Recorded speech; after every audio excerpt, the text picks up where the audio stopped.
wafdi balaadhan oo horkacayo safiirka Soomaaliya u fadhiya dalka Sweden Sakariye Xasan Wacay iyo wasiirka wasaaradda shaqada iyo arrimaha bulshada wasiir ku-xigeenka wasaaradda warfaafinta dhaqanka iyo wacyigelinta Somaliland iyo mas'uuliyiin kale ayaa ka hor intayna soo gaadhin magaalada Gabiley iyo xarunta gobolka waxay kormeer balaadhan ku soo mareen xaaladda beeraha ee magaalada Arabsiyo waxayna soo dhaweyn balaadhan kala kulmeen maamulka gobolka oo kaga hortagay kantaroolka bari ee magaaladaasi soo dhaweyntaasi kadib waxay kulan ay warbaahintu dibadjoog ka kula qaateen maamulka gobolka xafiiska barasaabka kulankaas oo lagu gorfaynayay ixtiraaf raadinta qaranka jamhuuriyadda Somaliland kulankaas markuu soo ilaaday ayaa waxa warbaahinta la hadlay maayarka Gabiley barasaabka gobolka iyo wasiirada ka socda xukuumadda iyo Mr Michael oo u dhaqdhaqaaqa ixtiraaf raadinta Somaliland iyo sidoo kale Mr Magnus oo kamid ah xildhibaanada dalka Sweden ahna xildhibaanka u qaabilsan dhanka beeraha halkan maanta waxaan ku soo dhaweynaynaa waftiga Sweden ka yimi ee uu hogaaminayo safiirka Somaliland u fadhiya dalka Sweden Michael iyo Magnus runtii ah xildhibaan ka tirsan baarlamaanka Sweden isla markaana inaga dareen gaar ah noo sameynayso inuu yahay xildhibaanka qaybta beeraha u qaabilsan baarlamaanka isla markaa isaga laftiisu uu yahay nin beeraley ah oo reer Sweden anaguna gobol ahaan dadka ay yihiin beeraley runtii waxaan leenahay ku soo dhawaada gobolka aad iyo aad baan ugu faraxsanahay in Somaliland yimaadaan isla markaana gobolka Gabiley ay ku soo booqdaan oo ay arkaan dadka reer Somaliland iyo dadka reer Gabiley iyo dadaalka wadaan iyo sida dalkooda runtii u dhisanayaan iyagoon garab ka haysan beesha caalamka gobolka cagaaran soo dhawaada iyadoo abaaraad timaadeen iyadoo barwaaqaana waxaan wajinaynaa inay timaadaan Sweden madaxda waddanka Sweden ka socota dhamaantood way soo dhaweynaa waxay leeyihiin wiilka Gabiley saaxiibkeennii hore ee reer Sweden Mr Michael inuu mahadnaqaynaa saaxiibtinimada iyo xiriirka dhow iyo shaqaynta uu leeyahay ee waddankeena iyo safiirka waxaan kale oo isagana soo dhaweynaynaa saaxiibkeena cusub xildhibaanka Magnus oo ah xildhibaan ka tirsan baarlamaanka Sweden kuna soo biiray saaxiibadeennii hore ee reer Sweden oo runtii wax badan ka tari doona iibgeynta qadiyadeena iyo ixtiraafka jamhuuriyadda Somaliland wax badan baan ka wada hadalnay oo gobolka iyo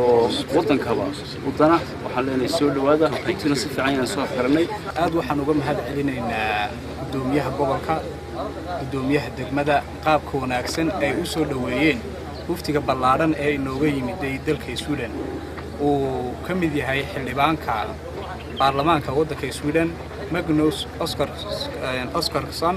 kaas oo u qaabilsan qaybta beeraha kaas oo keenay gobolkii ku caanka ahaa beeraha si uu eego uu uga faa'iido gobolka ay uga faa'iideysano khibradooda iyo waxtarka ay u yaqaanaan ay ka yaqaanaan beeraha taas oo ay qaadi doonaan soil test ciidda dalkeena aynu qaadi doono aynu ku soo faa'iideysan doono khibradooda waxyaalaha ku wanaagsan tahay macdanaha ku jira qaab wax looga beeri doono aad iyo aad waxaan ugu soo dhaweynayaa safiirka Sweden inoo fadhiya safiir Sakariye waxa ugu xariiqaya ama soo qaadanaya safiirka Sakariye oo Sweden inoo jooga oo aad uga soo shaqeeyay yani hawl badan ka galay in ragga saaxiibadeena Magnus oo xildhibaana oo baarlamaanka Sweden ka tirsan iyo Michael oo isaguna Yurub inooga wakiilaha qadiyadda Somaliland oo ololeeya labadaba yani hawsha ka galay iyo sidoo u keenay wixii ay markii hore waddanka siday uga fikrayeen ay hadda ku arkeen ay aad u kala duwan yihiin Michael qoru u yimiday laakiin Magnus baa isaga laftiisu imka fikrad cusub waddanka ka qaatay yani waxyaabahaas ugu jira laakiin way arkeen in goorta doonaan socon karaan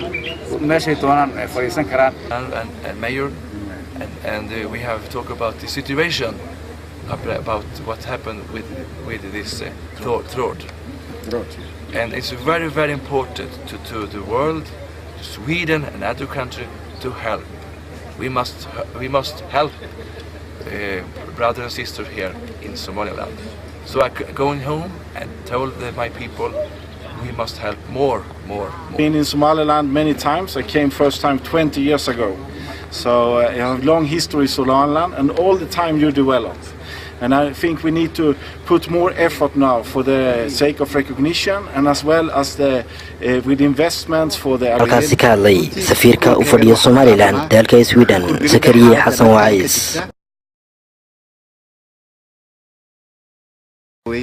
runtii kulankaygan waxa uu daaranaa u kurgelida xaaladda dhabta ay ka jirta iyo in adduunyada u soo maxay bandhigno hadday tahay siyaasadda iyo dalkeena sida uu yahay maxay dalnabada si aanu Soomaaliya uga mid ahayn Somaliland wadan la yiraahdo uu yahay run ahaantii maanta Magnus iyo ay nagu marxaati furayaan waqti hawl badan xagga noo taalo